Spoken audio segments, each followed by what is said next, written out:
له ختم الأنبياء والمرسلين وجعل أمته ختما للأمة في العالمين.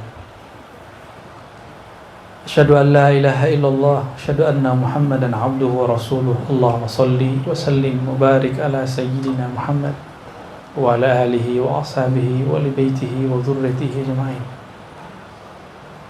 أما بعد، الصلاة والسلام عليك يا سيدنا ya Rasulullah. Sahibul Bait, ayah bunda yang dimuliakan Allah, dan saudara-saudariku, ikhwan akhwatku, para santri, dan juga beliau nih. Maaf nih, kita duduk di atas nih, Bapak ya. Ya, Bapak ya, alhamdulillah. Ada ayat yang favorit saya ulang-ulang selama maulid. Ayatnya sudah sering kita baca, terutama sholat subuh. Surah Al-Insyirah. Alam nashrah laka sadrak. Bukankah kami nashrah, melapangkan, melebarkan, meluaskan, laka, bagi engkau, hai kekasihku Muhammad, sadrak, dadamu. Mau lapang dada? Harus ada Nur Muhammad dihidupkan di sini. Baru alam nashrah laka sadrak. Ini sunnatullah.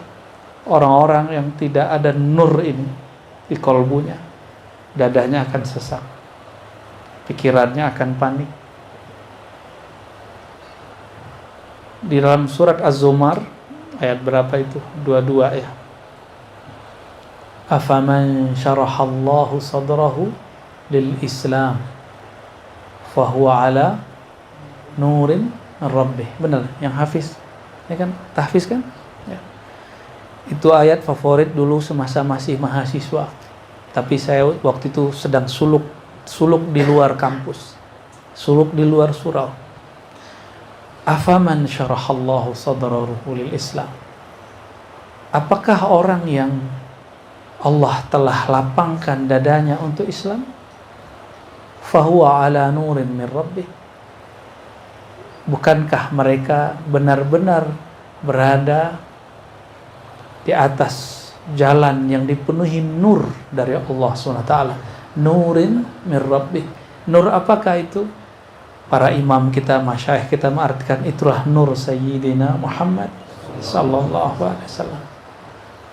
Kajian Nur Muhammad itulah akan membuat dada lapang, ya, pikiran tidak kemana-mana, pikiran maju, realistis, tapi tidak halu, tidak juga berangan-angan. Orang berangan-angan, dia hanya sampai di angan-angan, tapi tidak ada amalnya.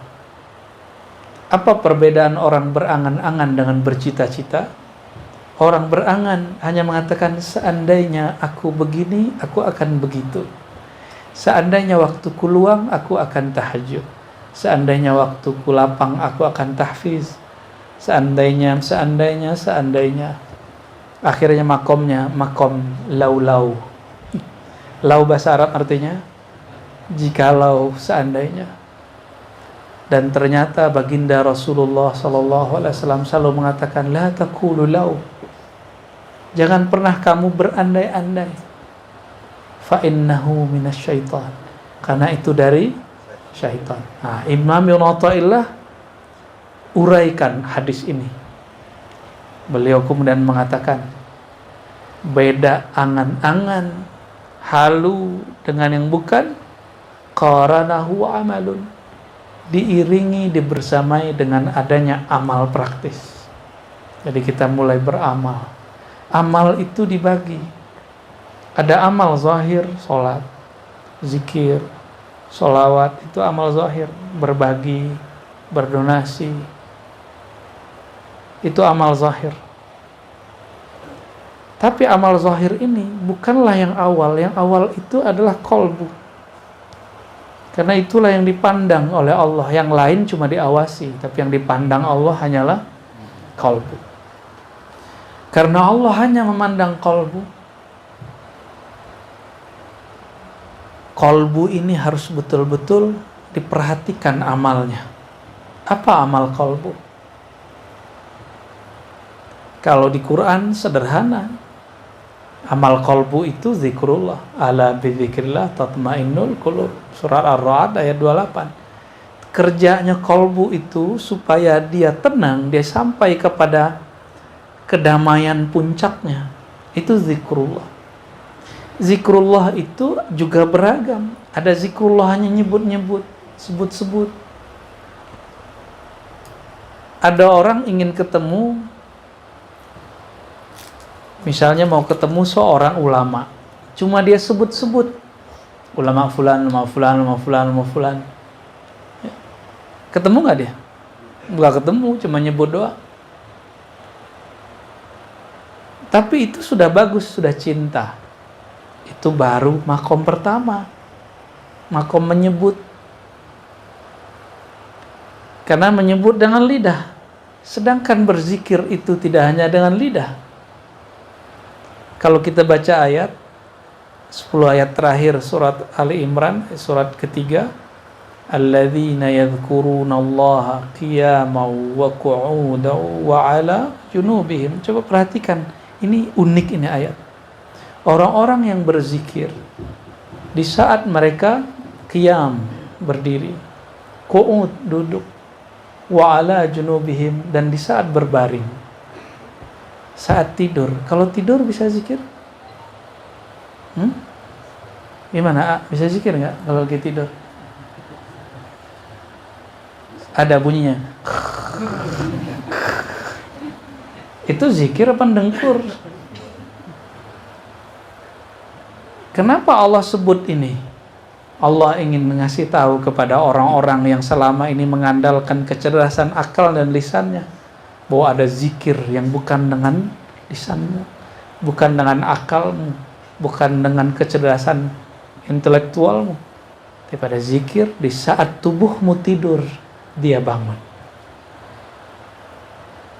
Itulah zikir ruh, zikir qalbu. Zikirnya ruh, zikirnya qalbu. Bagaimana caranya? Orang ini biasanya sudah sering ingat Allah di luar tidur, maka terbawalah itu di dalam tidur. Tapi ada orang, beberapa jenis manusia, yang dia bisa masuk ke alam tidur dalam keadaan jaga. Tentunya izin Allah. Dia masuk ke alam tidur dalam keadaan jaga. Gimana caranya?